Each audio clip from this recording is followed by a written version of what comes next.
വ്യാഴാഴ്ച വൈകിട്ട് 3:45 അപകടം. സ്കൂളിൽ നിന്ന് റോഡരികിലൂടെ വീട്ടിലേക്ക് നടക്കുകയായിരുന്നു 5 കുട്ടികൾ. റോഡിന്റെ സൈഡിലൂടെ നടക്കുന്ന ഇടയിലാണ് ലോറി പാഞ്ഞു കയറിയത്. ലോറി വരുന്നത് കണ്ട് മറുവശത്തേക്ക് ഓടി മാറിയ അജ്ന എന്ന കുട്ടി മാത്രം രക്ഷപ്പെട്ടു. ബാക്കി 4 പേരും ലോറിക്കടിയിലും സമീപത്തെ ചാലിനിടയിലുമാണ് കുടുങ്ങിയ നിലയിൽ കണ്ടെത്തിയത്. സംഭവ സമയത്ത് നല്ല ചാറ്റൽ മഴയുണ്ടായിരുന്നു. കരിമ്പ ഹയർ സെക്കൻഡറി സ്കൂളിലെ 4 കൂട്ടുകാരാണ്. വേർപിരിയാത്ത ആ ചങ്ങാത്തം അവസാന യാത്രയിലും ഒരുമിച്ചായി. ഇന്നലെ ദേശീയപാതയിലുണ്ടായ അപകടത്തിൽ മരിച്ച റിദ ഫാത്തിമയും നിദ ഫാത്തിമയും ആയിഷയും ഇർഫാന ഷെറിനും മരണത്തിലും ചങ്ങാതികളായി കൈവിട്ടില്ല. സ്കൂൾ വിട്ട് വീട്ടിലേക്ക് തിരിച്ചു വരുന്നതിനിടയിലാണ് ഈ അപകടം. 7ാം തരത്തിന് ശേഷം 8ാം ക്ലാസ്സിലേക്ക് ആരംഭിച്ചപ്പോൾ ആയിഷ മാത്രം മറ്റൊരു ക്ലാസ്സിലേക്ക് മാറി. ഇത് ആയിഷക്ക് ഭയങ്കര സങ്കടമായിരുന്നു. 2 ആഴ്ച മുമ്പ് വീണ്ടും സന്തോഷത്തിലേക്ക് വഴിമാറുകയായിരുന്നു. പഠന നിലവാരം മെച്ചപ്പെടുത്തുന്നതിനാൽ ഡിവിഷനുകളെല്ലാം വേർതിരിച്ചതോടെ വീണ്ടും ഇവർ ഒരുമിച്ച് ഒരു ക്ലാസ്സിലാകുകയായിരുന്നു. 4 പേരും ഒരേ ക്ലാസ്സിലെത്തിയതിൻ്റെ സന്തോഷം ഇവർ വീണ്ടും പങ്കുവച്ചിരുന്നു. പഠനത്തിൽ ഏറെ മിടുക്കുകളായതാണ് 4 പേരുടെയും വീണ്ടും ഒരു ക്ലാസ്സിലെത്തിക്കാനുള്ള കാരണമുണ്ടായത്. കളി തമാശകൾക്ക് മാത്രമല്ല, പഠനത്തിൻ്റെ കാര്യങ്ങളിലും ചങ്ങാതികളായിരുന്നു ഇവർ. സ്കൂളിൽ ഓണാഘോഷം ഉൾപ്പെടെയുള്ള പരിപാടികളെല്ലാം ഇവർ പങ്കെടുത്തിരുന്നു. പിന്നീട് വിവാഹങ്ങളിലൊക്കെ പങ്കെടുത്തുള്ള ചിത്രങ്ങളൊക്കെ അവർ സോഷ്യൽ മീഡിയയിലൊക്കെ പങ്കുവച്ചിരുന്നു. ഇന്നലെ സോഷ്യൽ മീഡിയയിൽ നിറയെ ഇവരുടെ ചിത്രങ്ങളായിരുന്നു.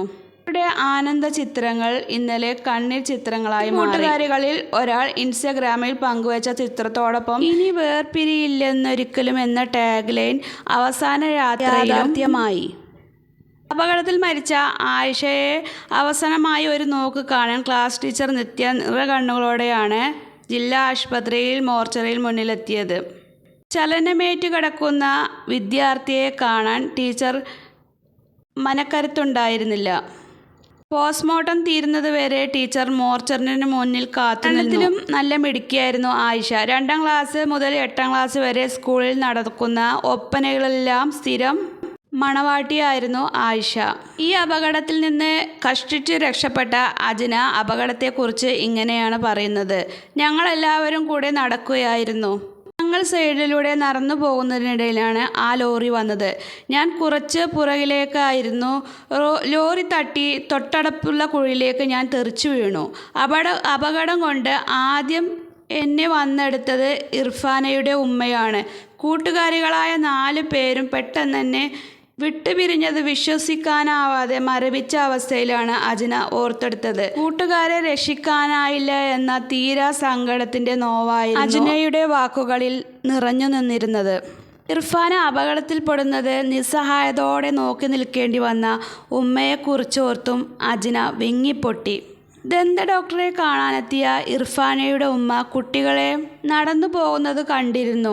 ലോറി വന്നിടിച്ചതും അവർ ഓടിച്ചെന്ന് വീണ് കിടന്ന അജ്നയെ വാരിയെടുത്തു. ഓടിക്കൂടിയ ഒരാൾ അജ്നയുടെ പേരും വിലാസം എല്ലാം ചോദിച്ച് വീട്ടുകാരെ വിവരമറിയിച്ചു. പിന്നീട് രക്ഷിതാക്കൾ വന്ന് അജ്നയെ കൊണ്ടുപോവുകയായിരുന്നു. എന്തായാലും ഇന്നലെ കേട്ട ഈ ദുരന്ത വാർത്ത നമ്മളെല്ലാവരെയും അടുക്കിയ ഒരപകട വാർത്തയാണ്. ഇതുപോലെ നമ്മളെ മക്കളും സ്കൂൾ ബസ്സിലും നടന്നിട്ടൊക്കെ സ്കൂളിൽ പോകുന്നവരാണ്. റബ്ബേ, ഇങ്ങനെ ഒരു അവസ്ഥ ഒരു മാതാപിതാക്കൾക്കും വരുത്തരുതേ എന്ന് നമുക്ക് പ്രാർത്ഥിക്കാം. എന്തായാലും മരിച്ച മക്കൾക്ക് വേണ്ടി നമ്മുടെ ഈ വീഡിയോ കാണുന്നവർ പരമാവധി പ്രാർത്ഥിക്കണമെന്ന് ഞാൻ അപേക്ഷിക്കുകയാണ്.